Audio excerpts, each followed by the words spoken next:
Hello बच्चों। तो इस सवाल में बोला है a rod of length 20 centimetre made of a metal A expands by 0.075 centimetre when its temperature is raised from 0 to 100 degree.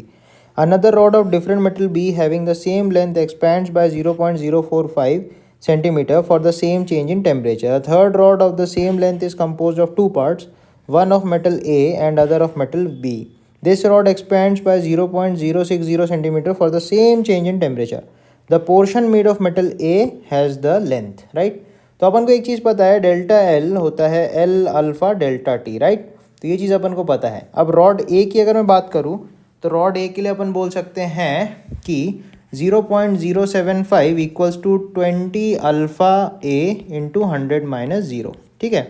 इसी तरीके से अपन बोल सकते हैं अल्फ़ा ए जो है वो निकल के आ जाएगा 3.75 इंटू 10⁻⁻5 पर डिग्री सेल्सियस. इसी तरीके से रॉड बी के लिए अगर अपन लिखें तो that will be 0.045 equals 20 alpha B into 100 - 0. तो यहाँ से जब आप अल्फ़ा भी निकालोगे तो that will come out to be 2.25 into 10⁻⁻5 पर डिग्री सेल्सियस, राइट?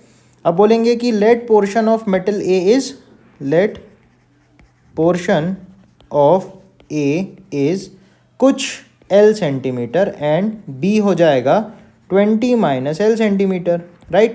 तो हम लिखेंगे delta L A plus delta L B, that will be equal to 0.06 centimetre.